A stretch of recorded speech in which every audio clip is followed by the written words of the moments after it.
میں بھی اپنی تجویز اپنی حکومت کو یہ دینا چاہتا ہوں کہ ہمیں مغرب کی ان ترجیحات کو اب خیر بات کہنا ہوگا جو مغرب ہمارے ملک کے اندر مدارس کی قانون سازیوں کو بدلنا چاہتے ہیں. ہم ان قانون سازیوں کو مسترد کرتے ہیں. مدارس بر صغیر میں 150-200 سال سے قائم کیے گئے. انگریز کے دور میں بھی مدارس چلے. انگریز کے دور میں بھی ان مدارس نے قرآن کریم کے حفاظ کرام تیار کیے. انگریز کے دور میں بھی فقہا تیار ہوئے, محدثین تیار ہوئے. یہ کیا اندھیر نگری ہے پاکستان کے اندر کہ جہاں پر مغرب کے ایجنڈے کے اور مغرب کی ترجیحات ہوں گی, وہاں پر ہم ان کی تسلسل میں ہر حکومت ہاں میں حامل آئے گی یا ہماری ریاستی ادارے ان کو اپنی ترجیحات تسلیم کریں گی. میں اس فورم کے ذریعے آج اپنی ریاست میں بسنے والے 22 کروڑ مسلمانوں کو یہ کہہ دینا چاہتا ہوں کہ مدارس پاکستان کے اندر 50 لاکھ قوم کے بچوں کو مفت تعلیم دے رہے ہیں.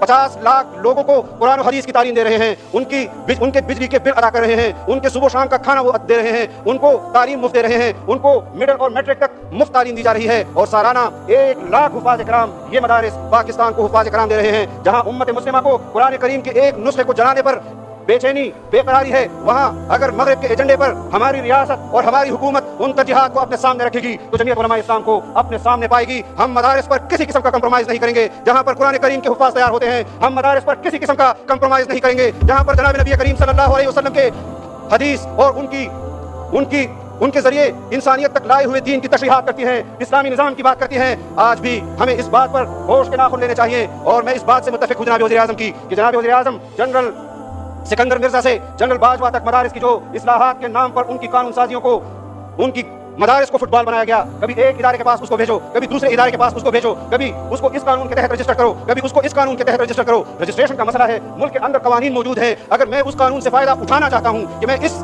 رجسٹریشن کے مطابق اپنی رجسٹریشن کرانا چاہتا ہوں, کسی محکمے کا افسر کون ہوتا ہے کہ مجھے اس رجسٹریشن سے روک سکتا ہے؟ یا تو وہ قانون ہوگا اور اس قانون کا فائدہ مجھے اٹھانا چاہیے اور مجھے یہ آئین حق دیتا ہے کہ میں اس قانون کا فائدہ اٹھاؤں, یا تو پھر اس قانون کو ختم کرو. 1860 کے ایکٹ کے مطابق انگریز دور میں بھی مدارس کی رجسٹریشن ہوتی رہی. سن 90 تک ان مدارس کی رجسٹریشن ہوتی رہی. سن 90 کے اندر مدارس کی رجسٹریشن کو روک دیا گیا. 15 سال تک ان مدارس کی رجسٹریشن کو روکا گیا. 15 سال کے بعد 2004 اور 5 کے اندر تمام صوبوں کے اندر قانون سازی ہوئی. قومی اسمبلی اور سینٹ کے اندر قانون سازی ہوئی. 2017 تک اس کے قانون کے مطابق رجسٹریشن جناب اسپیکر ہوتی رہی. آج پھر ان مدارس کی رجسٹریشن بند ہے. کیوں قانون ہوتے ہوئے مدارس کو رجسٹریشن نہیں دی جا رہی؟ مجھے اس پر اعتراض ہے اور میرا اس پر موقف اس وقت بھی یہ تھا کہ ہمیں آئین اور قانون کے اندر رہتے ہوئے ہر حق کو عوام کے دہلیز تک پہنچانا چاہیے. میں جناب وزیر اعظم کی معلومات میں یہ بات کہنا چاہتا ہوں کہ ہم اس پر پہلے بھی آپ کے ساتھ بات کر چکے ہیں, کمیٹیوں کے اندر بات کر چکے ہیں. یہاں پر قانون سازیاں ہوتی رہیں, یہاں پر جوائنٹ سیشن بلائے جاتے رہے, یہاں پر مختلف قانون سازیاں ہوتی رہیں. ہم نے کبھی آپ کے ساتھ قانون سازیوں میں سودا بازی نہیں کی, خدا کی قسم نہیں کی, آئندہ بھی نہیں کریں گے. لیکن یہ مدارس کا حق ہے کہ پاکستان کے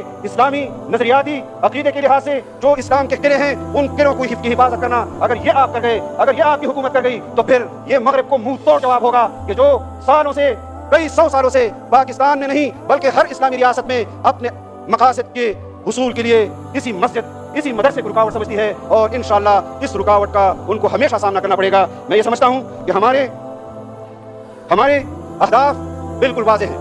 ہم کسی صورت بھی ان اہداف کو کسی دوسرے فلسفے کے ساتھ, کسی دوسرے مقصد کے ساتھ خلط ملط نہیں کریں گے. لیکن ہمیں یہ بات خود بھی سمجھنی ہے کہ اس وقت جو صورتحال ہے ملک کے اندر مسلمانوں کی, امت مسلمہ کی, ان کی قیادتوں کی, آج ہمیں ان ذمہ داریوں کو سمجھنا ہوگا. اور جناب اسپیکر, میں آپ کے توسط سے پورے قومی اسمبلی کے اور سینٹ کے اراکین کے سامنے یہ بات بھی رکھنا چاہتا ہوں کہ ہمارے ملک کے اندر سیکیورٹی کے مسائل ہیں.